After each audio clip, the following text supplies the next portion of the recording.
Chapter 49. Is everything alright? Naruto asked, peering up from the board game on the table towards the red-haired Jinchuriki of the hidden sand. He'd taken to trying to visit Gaara every other morning just to talk to him and pass the time before he met with Jiraiya for training. So he'd gotten a good enough read on Gaara to tell something was off. You look tired.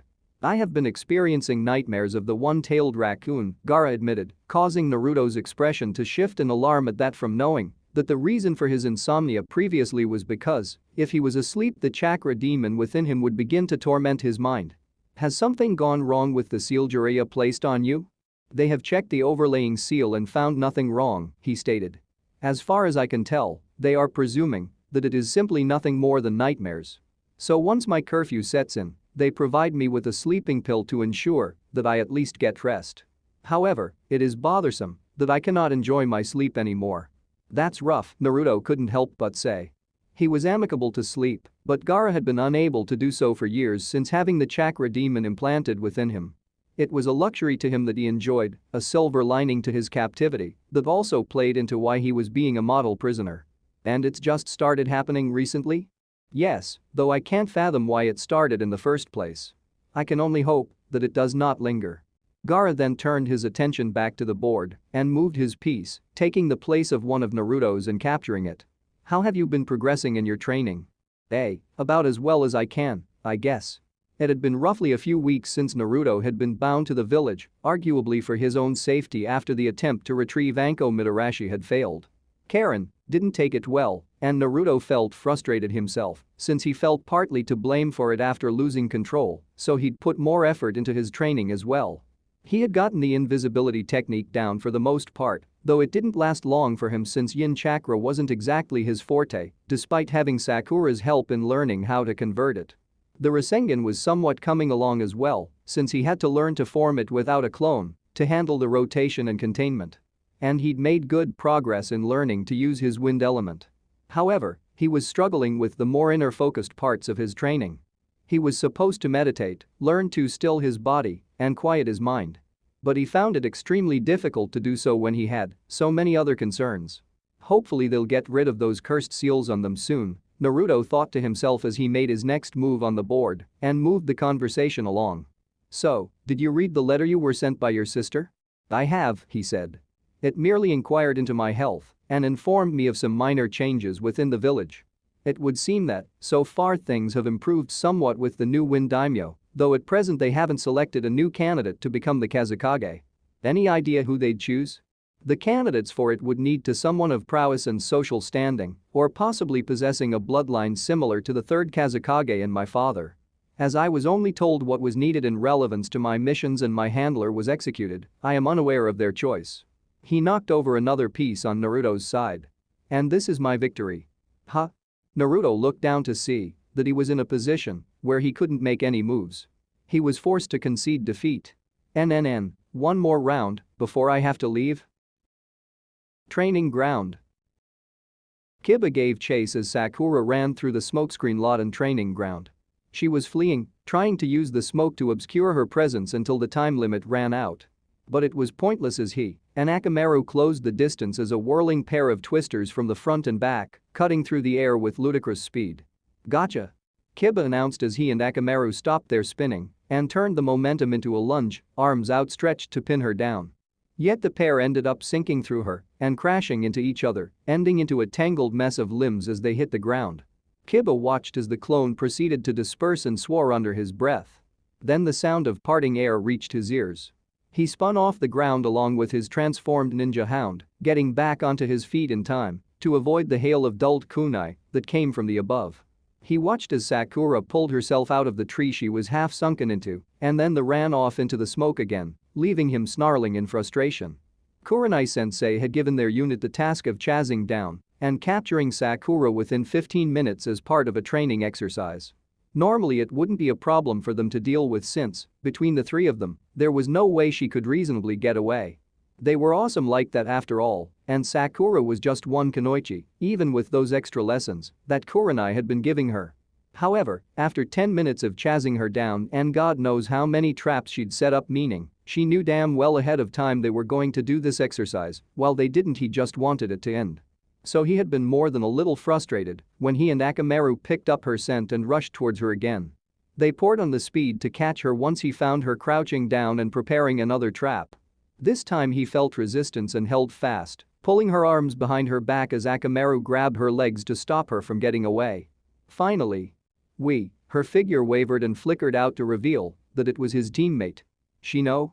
Shino groaned softly, clearly in pain, as a pair of hands stuck out of the ground holding another gas-filled smoke bomb. The slender fingers pulled the string and detonated it point blank, catching them before they could scramble away. The world tilted, and Kiba fell over with a scant few moments of consciousness remaining. "Damn it," he managed to say before passing out. Sakura POV. "I'm sorry," Sakura said as she phased out of the ground, while Kurenai arrived with Hinata in tow to check on her students. "I planned on him getting frustrated for that last part to work, but I didn't expect that he'd hit Shino that hard. Is he going to be okay?" Kurenai asked her Hyuga protege. "I told Kiba not to use excessive force in subduing the target as a precaution, but I could hear the crashing from past the tree line." Hinata, whose eyes were active, nodded her head. Kiba-kun didn't break anything. But he'll be bruised where they hit. I'll have to work on teaching him to keep a level head so it doesn't happen again." Kurenai huffed before turning to Sakura and giving her a slight smile in approval. "But that was well done. I didn't expect for you to get all three of them in the end. It was only possible because you gave me a week's warning in advance and they expected me to use Genjutsu right away," Sakura explained. Kurenai had approached her after practice once she'd gotten the hang of the hiding in a surface technique to supplement her Genjutsu lessons.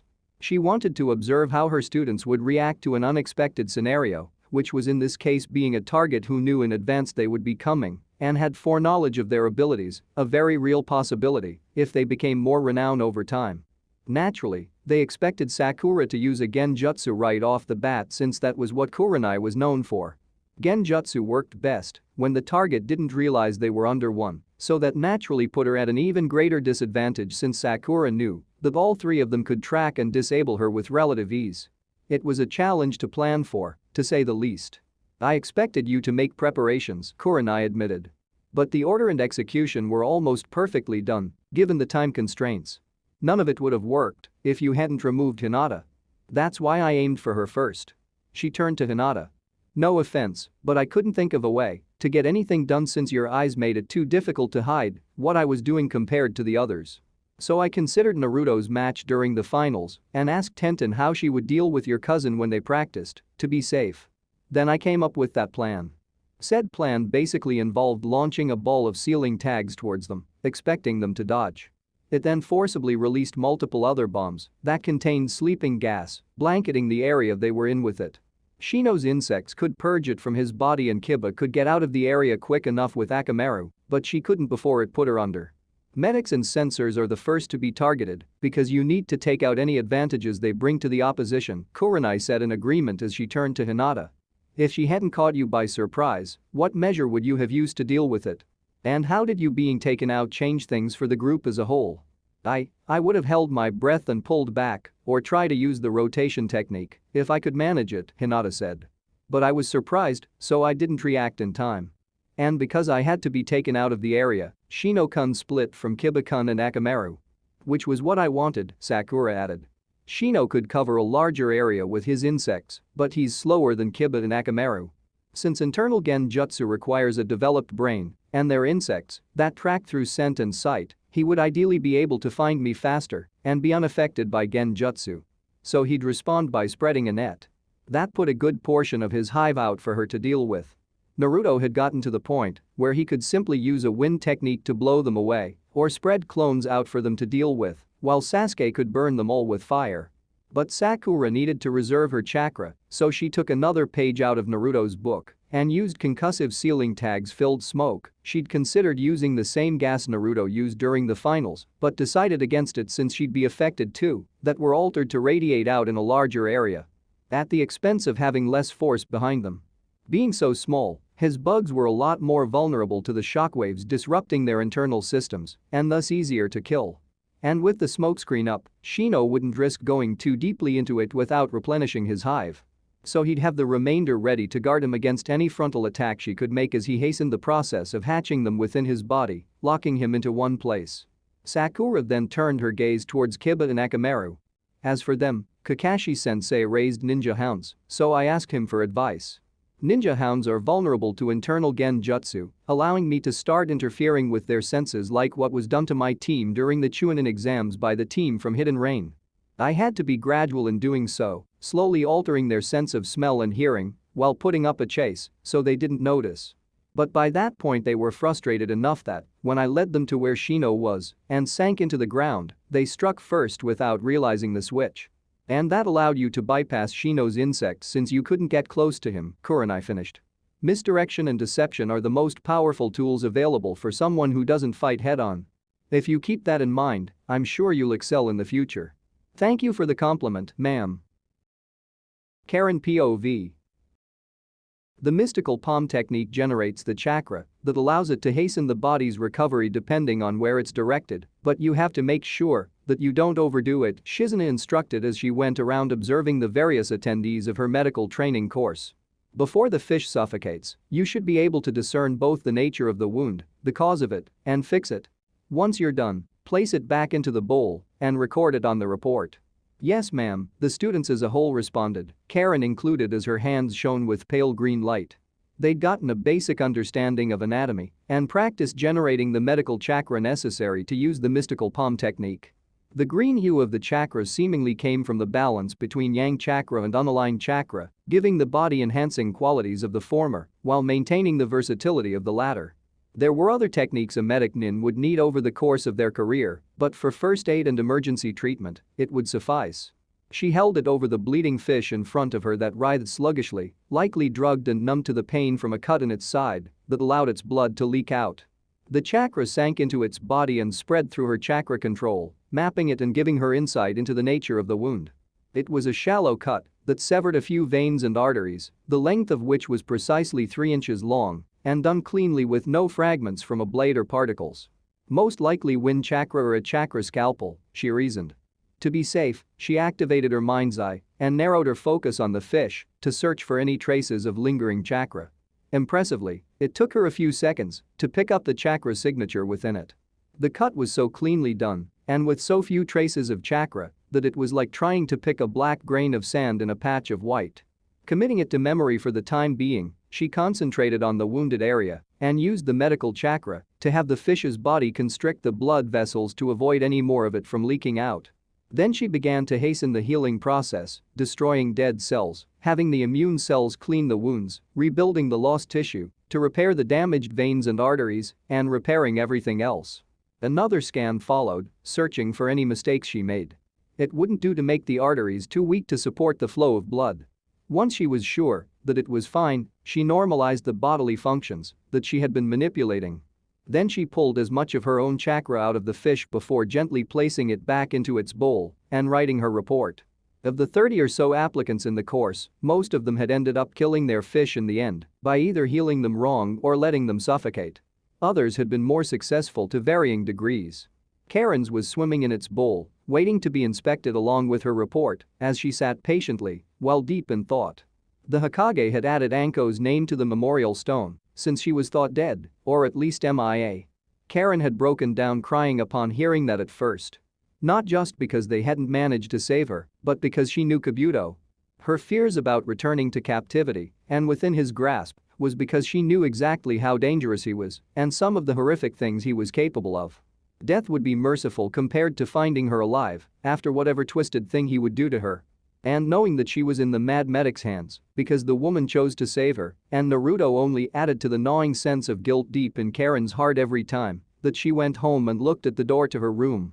Worse was the fact that Anko's sacrifice and suffering had only bought her a little time. She knew Kabuto would come after her again at some point. He'd probably gloat about what he did to Anko too, tormenting her over it, and maybe go after Naruto. She could just imagine the things he'd do to the boy she loved in the name of sadism masquerading as science, testing just how well he could heal until he was nothing more than a misshapen lump of still living meat. That's why she took the suggestion to join the medical course when the Hokage suggested it. He theorized that with her natural tendencies towards chakra control she would be well suited for it and could help many people. To her, that would simply be a bonus since it meant she didn't have to let anyone else other than Naruto bite her and leave a mark in her flesh. No, she intended to fight poison with poison. If she was going to have any measure of happiness, she couldn't just keep relying on Naruto to put himself out there and getting hurt. She would learn whatever measure of medical arts she could for the sake of being able to turn it on Kabuto when the time came. Of course, she couldn't tell anyone that was what she intended to do. It was an affront to any practitioner of the medical arts, and they definitely tried to stop her. And if Naruto learned about it, he'd be disappointed with her, which would be just awful with things between them going so well at this point. Another thing to hate Kabuto for, she thought to herself. I hate lying to Naruto, but we won't have any long-lasting happiness until Kabuto is dead. He has to die, and I have to be the one to do it. She refused to let Kabuto take anything she cared about away from her again. She would kill him with her own 2 hands. And she'd do it so thoroughly enough that there would be no trace of him left in existence by the time she was done. End of chapter 49. Chapter 50. Naruto brushed the sweat from his brow using the sleeve of his shirt and stared at the bubbling pot in front of him while licking his lips. His kitchen had rarely seen use before July, but now the stove was on full blast and steam bubbled from his pots and pans, filling his home with a myriad of appetizing scents. The gnawing sensation in his stomach that they wrought silently willed the noodles to cook faster before he felt a tap on his shoulder and turned his head to the side. Karen was standing there, holding a spoonful of broth with one hand underneath to catch any stray drops. She pushed it towards his lips and said, "Taste this and tell me what you think." Naruto opened his mouth, and in the spoon went. The moment the broth touched his tongue he could taste mix of flavors within the hot liquid. I can taste the garlic and onion and chicken, but there's something else. It's kind of sweet, but spicy. The ginger gives it a tangy aftertaste, she said, running water from the faucet over the spoon and drying it on a towel before setting it down. She then crossed her arms as she looked over everything else. Her sleeves were rolled up, showing her bare arms and the bite marks that she normally kept hidden. How's the pork belly coming? Working on it, Naruto said as he looked down to the cutting board in front of him and the knife in his hand. He was helping as well since it was a Saturday afternoon and one of the few days that they both had off to spend time together. Plus, he'd feel bad if he didn't do anything while she was cooking. That being said, he wasn't exactly the most proficient cook around. Sort of.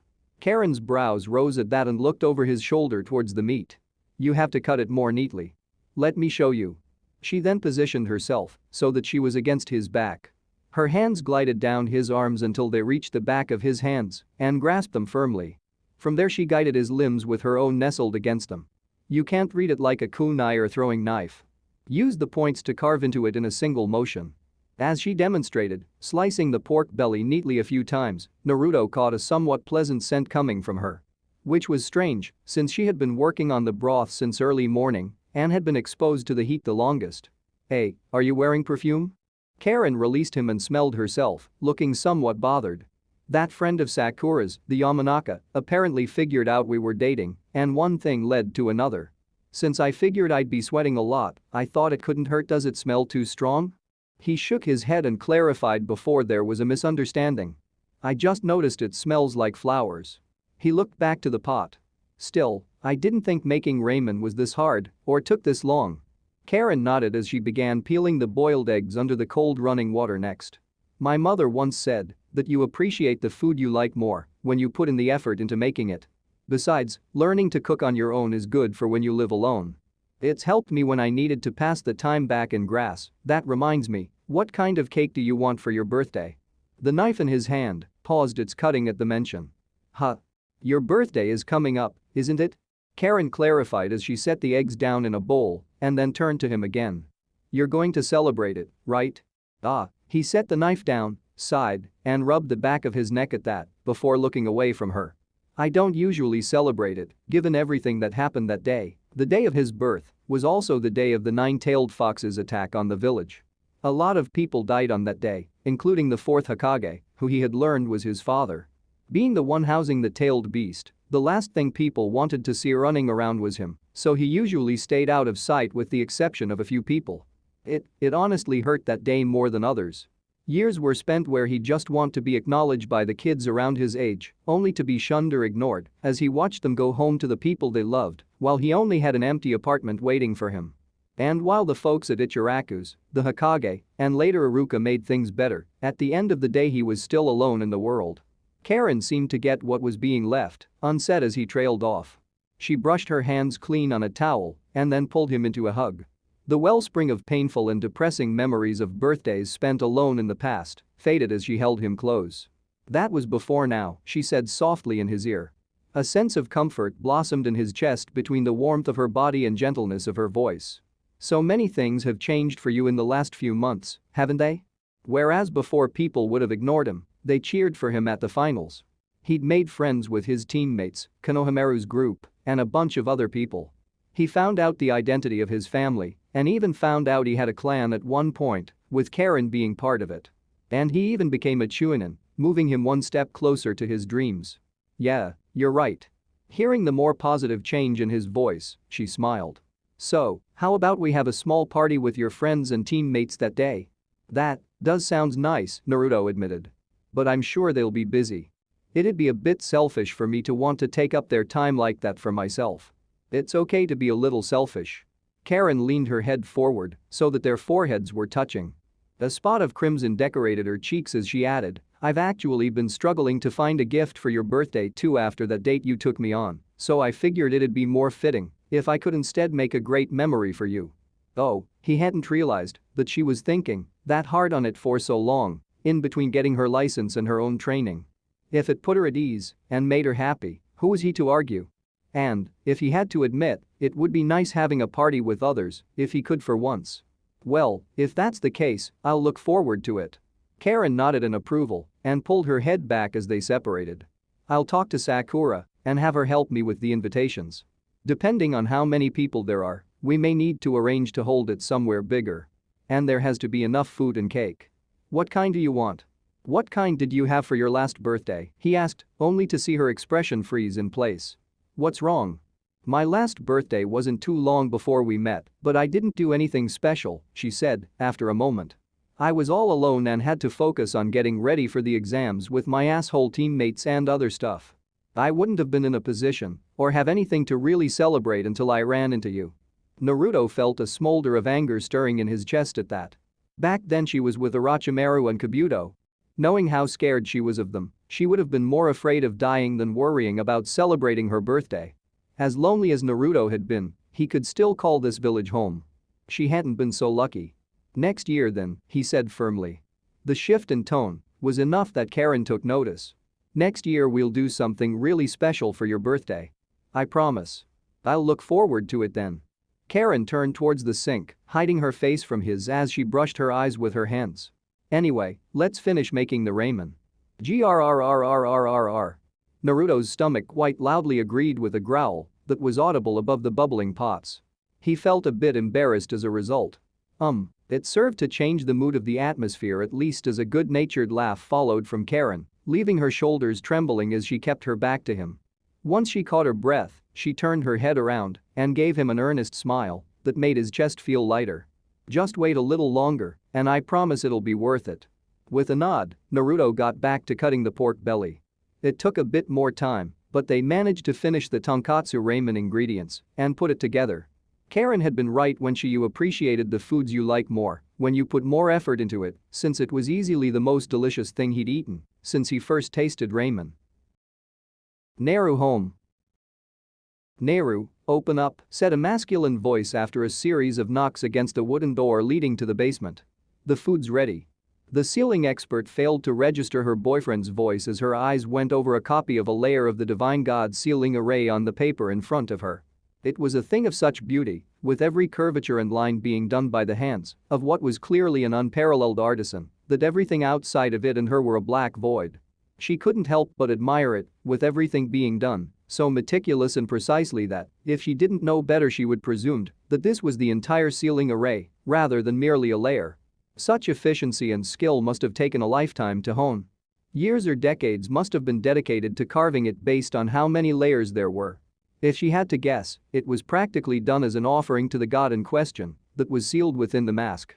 The black void that was the world around her only came into color again when she felt something reaching out of it and grasping her. Her eyes shifted off the paper, tracing the source through the lenses of her glasses to find that Akay was now by her side in his cooking apron. The glint off his glasses hit his eyes, but she was fairly sure from his posture and the way his fingers were curled around the handle of the ladle in his other hand that he was annoyed. "What's wrong, hun?" she asked. "We've been here less than a month and you've already covered everything in seals again." He adjusted his glasses as he looked around the basement to find that the walls and floor and ceiling had already been covered in variety of sealing arrays and script. "This is exactly why your landlord wanted you out of the last place, you know? Hey, those seals did a great job in keeping that place held together." The skewer in the corner of her mouth shifted as her tongue lapped over it, savoring the lingering taste of the honey that had coated the snack. She had a bit of a sweet tooth, so she was really giddy when he remembered to bring a few jars back from the land of honey during the mission he'd gone on with Naruto. The richness of the honey was just what she needed to get through the long hours of research into her work, though she would have preferred it if he hadn't gotten hurt in the first place. "Just because he didn't understand the merit of my additions doesn't mean I broke my leasing agreement. More like you put them everywhere without considering that not everyone liked having their walls covered in ink and writing. That's called vandalism." Akay rolled his neck as he let out a heavy sigh and then craned his head back to her. "Anyway, put your research away for an hour and come eat proper food. I told you I'd come out for dinner after you brought me lunch an hour ago." His eyebrow and upper lip twitched. "Neru, that was 7 hours ago." "It was?" She peered towards the clock on the wall to see that it was just after 8 p.m. "So it was. I swear, we rarely get time off together, and you spend it in here." He had been taking more missions as of late since his arm had healed, and she had been delving into her research with an unmatched zeal that could only be found in a truly passionate project after the last advancement was made. "Don't be that way, hun. I'm making some strides in." Her voice died abruptly as a sharp sensation ran through her skull. Neru screwed her eyes shut and pressed her palm against her forehead. "Not now." Whatever annoyance Akay had been feeling before had been replaced with concern as he looked on. "Is it another one of your migraines? See, can you go and make me some ginger tea with extra honey to settle it?" she asked, her voice soft despite the new information filling her mind. "I'll come out when it's done and eat with you. I promise." "Right," he said before turning to leave. The moment he was out of the room and shut the door, Neru rose to her feet and locked it. Then she placed her hand on the back of it and sent chakra into it. A hidden seal written in invisible ink activated, and the sealing script on it rushed out and connected to several of the other seals scribbled about, forming an array that sealed the basement off from the outside by all senses and chakra. That done, she went back to her desk and unlocked the bottom drawer, where she found that the summoning array on a slip of paper had been activated. An albino serpent was there, coiled up and flicking its tongue. She started down at it with as much contempt as she could manage. "What do you want, Yakushi? Now. There's no need for the hostility, is there?" She shuddered as his voice left out of the serpent's mouth, goosebumps forming as they slid up her skin and slithered their way into her ears. "After all, I've been nothing but cordial since we've met one another." "Cordial?" Tension threaded her body at that. Her fist balled up and she couldn't stop herself from gritting her teeth. Yet the words that managed to squeeze through came out loud and hoarse. "You call placing this seal in my head cordial?" Kabuto had seemed like a nice young man when he'd approached her, despite being several years her junior. She had been adamant in her studies into the sealing arts, partly due to her having spent some of her childhood in the village hidden under the moon with a relative. It had enraptured her from a young age, mystified her with its workings. With ink and a brush, you could do so much with so little. You could bend the laws of nature, exploit the laws of space and time, or even perform what should have been outright miracles. She could see the potential in it and wanted to realize it from even a young age. But to most others it was boring. You spent hours researching every line, every curvature, every script, experimenting on what changed what, working out the processes and how they were implemented. Not many shinobi were willing to put a lifetime of study into sealing work beyond the necessities that were useful on the field, storage and explosive seals. So, when she was approached by Kabuto and he expressed an interest in her work, she was flattered initially. He came off as being a little shy, but charming. At the same time, she felt sympathy for him after learning he'd been the only survivor of the Battle of Kikyu Pass and proud that he wanted to learn more about medical ninjutsu so that others wouldn't die on the battlefield. That was why she believed that he wanted to use her knowledge of sealing arts to help recreate something akin to Tsunade Senju's seal, which was said to allow the body to heal immediately after being injured. The ceiling slips she'd made to house Yang chakra were born of that effort, but the overall process was too complicated through the knowledge they'd had at the time. It still was as things stood, given the secrecy of the woman, when it came to her skills and the fact that she hadn't been in the village in years. Yet, she found herself amazed that a relatively unknown and young genin managed to come up with the theories he did. At first, she ignored that someone with his skills and knowledge was so reclusive and merely brushed it off as him being shy. That was why she respected his wish to keep things quiet until they made enough plausible progress to release the information and possibly get funding for a project. It was only after Kabuto had deemed her useful enough and that she trusted him enough to follow him home that she realized her mistake. He drugged her, placed a seal inside of her head while she was out, and then kindly explained the situation while she was tied down. With most of the other spies gone now after the failed invasion and her current placement, it made her more valuable to him. But she didn't allow herself to be fooled into thinking that he wouldn't trigger the kill switch in the seal the moment she went against him. My interest was genuine, he claimed. After all, sound prizes those as knowledgeable as yourself, and I'd like to believe that we both benefit from the arrangement. I even went out of my way to find that information you inquired about, providing you've done what I asked. She inhaled through her nose sharply, filling her lungs and holding her breath as she looked at the door and hesitated. It was treason considering what he'd intended to use it for, but she could push aside the threat of death from both sides for the sake of knowledge. What bothered her was the fact that she knew Akei would be devastated in doing so, being as loyal as he was to the village. Perhaps sensing her hesitation, Kabuto asked, "Is your lover going to be a problem?" Her eyes snapped back towards the serpent and fixed into an impressive glare. "You leave him out of this. I haven't forgotten how you had his arm broken." The serpent shook its head. "I instructed Mizuki to bring Naruto-kun to me alive, not harm his allies. Otherwise, he would have never returned from the land of honey. As long as I gain more from him alive than dead, his safety is assured as far as my influence goes." In other words, as long as she was compliant he wouldn't be targeted directly. It was the carrot and stick approach. If she helped when asked, she received knowledge and research to further her own studies. If she didn't, he could kill Akei and then her. Neru pulled the seal that he asked for on a sheet of paper from a folder and showed it to the serpent. That should dispel the seal on the sealed hull without triggering any of the alarms and let you get whatever was inside of it out. The snake's gaze looked at it carefully before nodding. Then it regurgitated a small scroll from inside of its belly. Thankfully it was waterproof, so it was easy to clean and unravel. "This is the cipher for this layer?"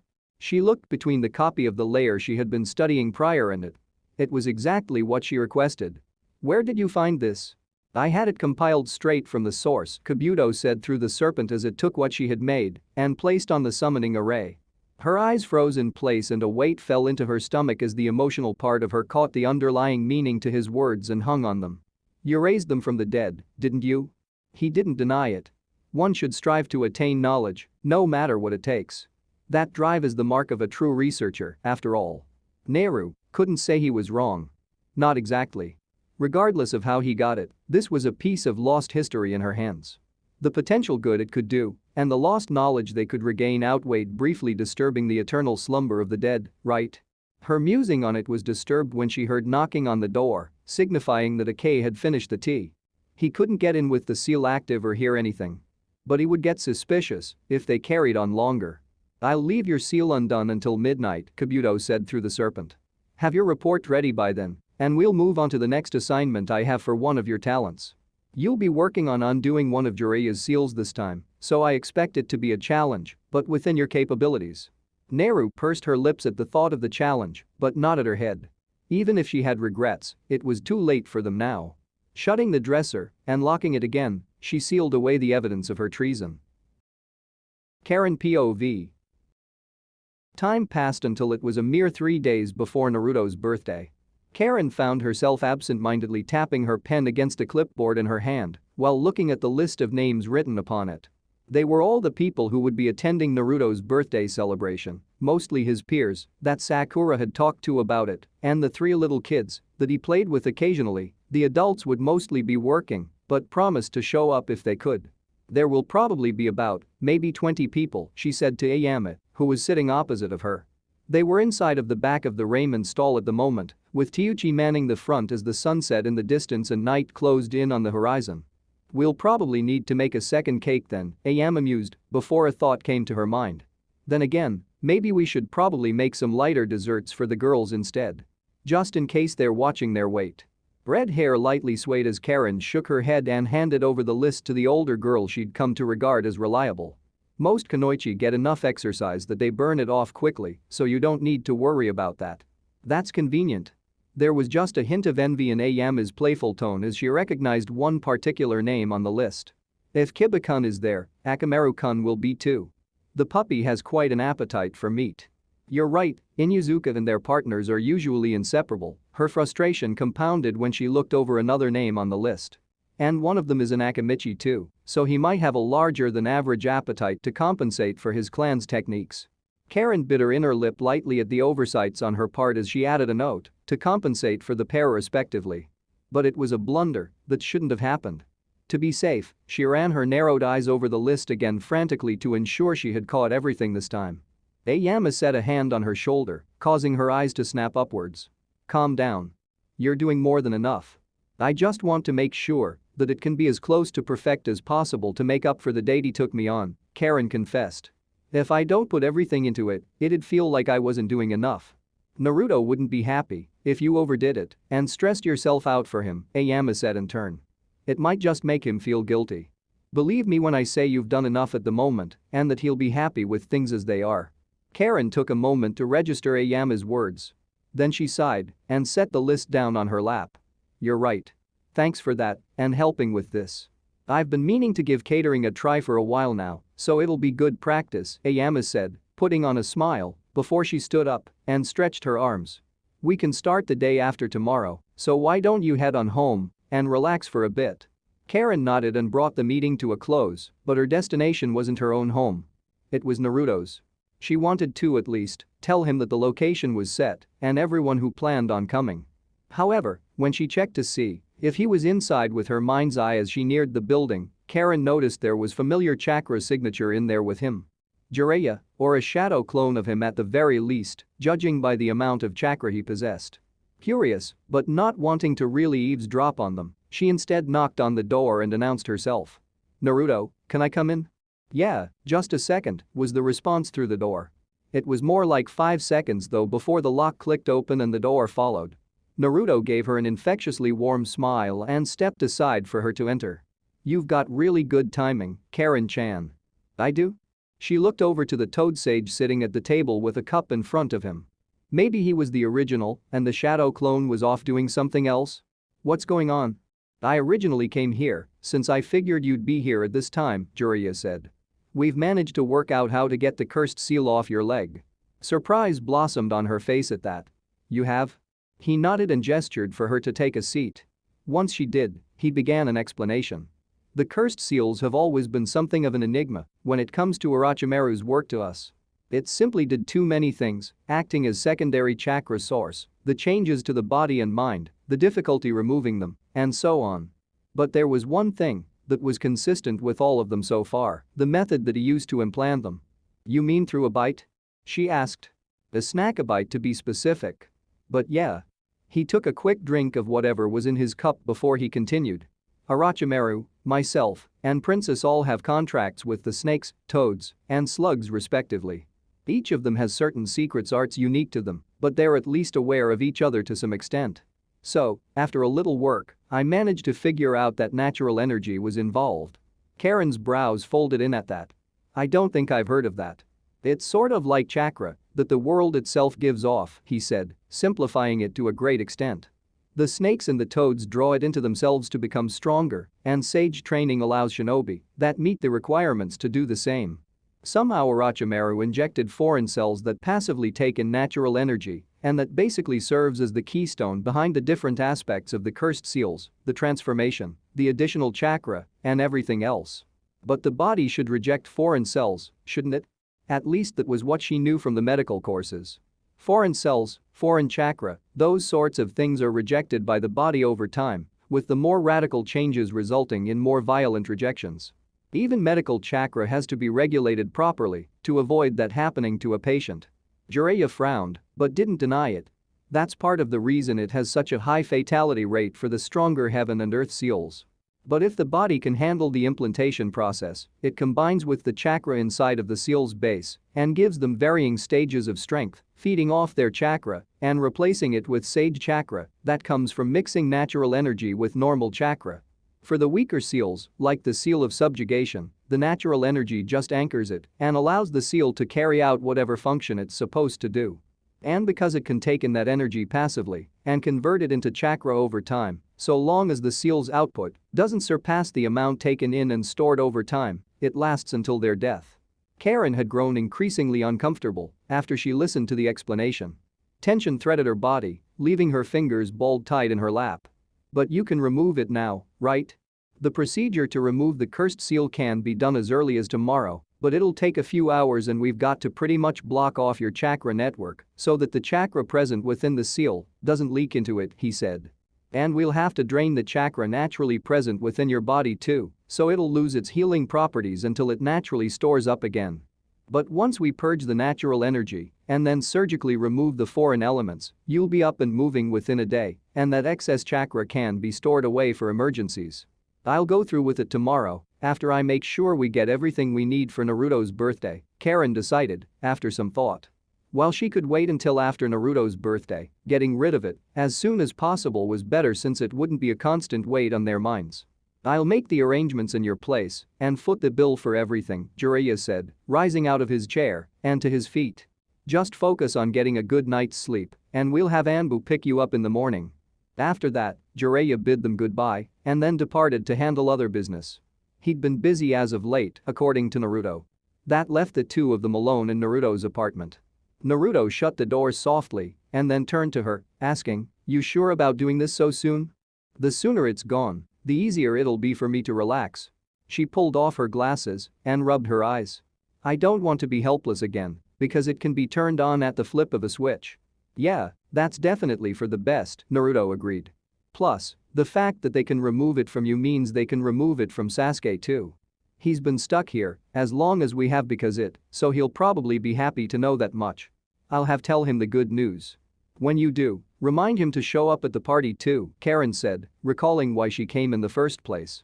Sakura managed to get Team 8, Team 9, Team Guy, and Team 10 to agree to come, along with your little friends and Ayame. The adults were busy, but said they'd come by if they could make time. It'll be held at the training field, where we had our date.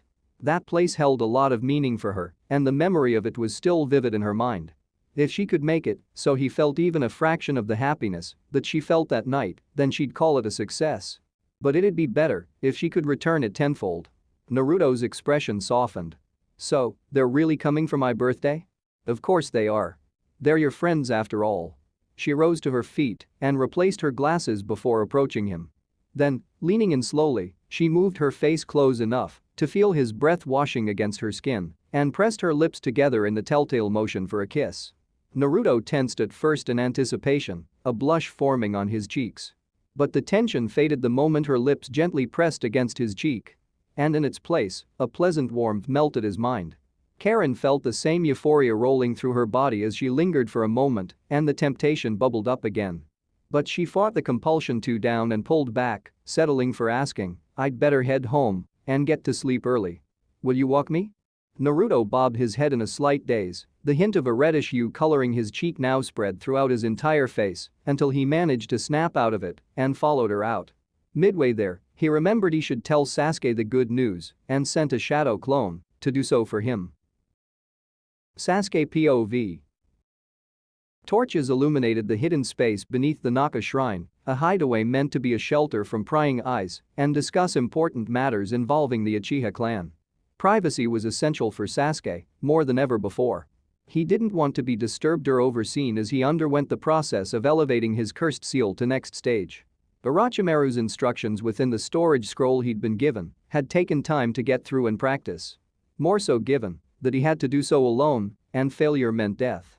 But, as he slid the lid off of the coffin, Sasuke stood straight while the markings of the cursed seal spread across his body and then encroached further. His dark hair took on a different hue as it wildly spilled down his back. Pale flesh was now charcoal in tone from head to toe. Broad and massive hands jutted out of his back like a set of webbed pinions, each flexing with as much effort as he would his own fingers. Sasuke felt powerful. The secondary source of chakra stemming from the seal now was so much more potent than before, a world of difference really. He felt like he could even take on Itachi in his current state, despite the difference in ability displayed when they'd last encountered one another. No, he told himself. He wouldn't allow himself to fall into that trap again. Itachi's death would come, but not before he was assured that he could compete with him. There was still time, and he needed to use every last minute of it to prepare. After spending a few moments more getting accustomed to his new form, Sasuke released the transformation and reassumed his normal form. There was a chill on his back that he noticed as he left out of the secret panel, stemming from the new pair of holes that had come from where the wings had sprouted from unexpectedly and pierced through the fabric, leaving only ragged scraps hanging down. He made a mental note to wear removable shirts in the future as he made his way back to his home. It was night at this point.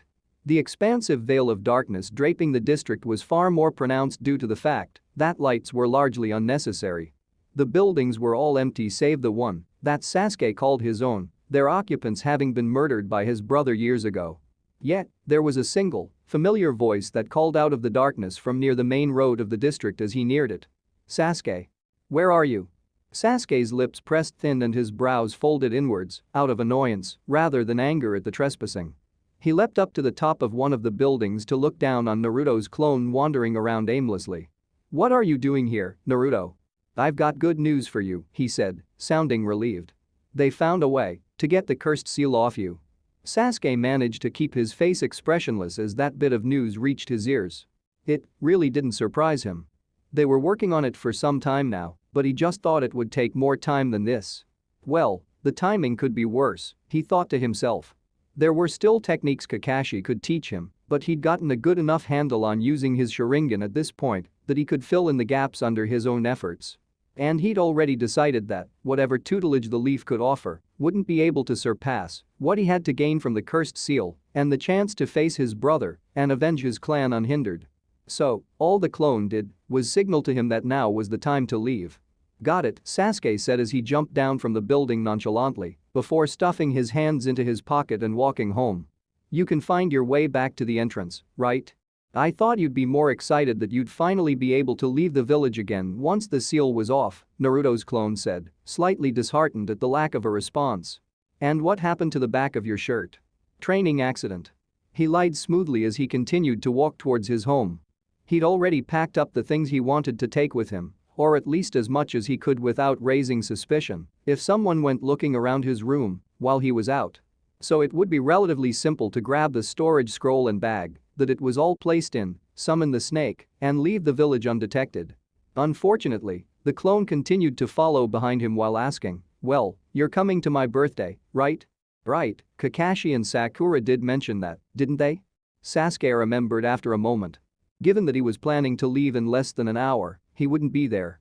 But there was no point in letting the clone get suspicious. "Fine. If I don't go, I'm sure the others will drag me there anyway." Naruto's clone grinned brightly at the assurance, ignorant of his teammates' intentions. "I'll save you a slice of cake, but don't get there too late." Sasuke just gave him a disinterested grunt and watched as Naruto's clone disappeared with a light puff of smoke. Once he was sure that there were no other surprises waiting for him, Sasuke went back to his home and grabbed the traveling bag containing the storage scroll that held everything he'd packed away. Someone would come and check on him eventually to find him missing. They'd probably search for a bit before notifying Kakashi and starting an investigation into it. For a moment, he imagined the disappointed faces of Naruto and Sakura when they learned that he'd left. That he ignored their words of kindness and companionship, even going so far as to lie to their faces to pursue the path of vengeance. But he'd made his choice and wouldn't turn back now. Resolve steeled, he made the seals for the summoning technique and called forth a brownish serpent that glared at him from its coiled position. Then he told it the words that it had been waiting to hear since he'd established a temporary contract. "I'm ready." Orochimaru hideout. Shortly after Sasuke was spirited away to the dwelling of the snakes, nestled within one of the three sage regions and its location known to few, a smile played on the lips of Orochimaru as Kabuto approached him with the good news. The last of the Uchiha was firmly in his grasp now. Even if it would be a few years until he could swap his current vessel with the valued body housing the Sharingan eyes, he obtained part of what he desired from the village. Now it was just a matter of seeing the leaf destroyed. His last attempt was flawed because he'd gone overt and wanted to make a spectacle of it, to let the leaf burn and let the world know it was him who was trying to become the winds of change to stir progression. This time, he'd just resort to directly undercutting the village by going after the foundation itself, the people that represented the will of fire that they believed in so reverently. "Have all the arrangements been made?" he asked his protege from his throne, his elbow resting on the armrest and head propped up by his hand. He knew Danzo favored having his root members in positions where he could make changes to the village or interfere with things with little oversight. It would be relatively simple to have them set explosives at the various targets without arousing suspicious weapon caches, the power plants, the hospitals, the stadium, the academy, and so on. Kabuto nodded. The contamination rate should have reached its optimal point. We need only to send the signal through the relay serpents and they will obey the instructions they're given. Excellent. Then have them go along with the plan we discussed earlier.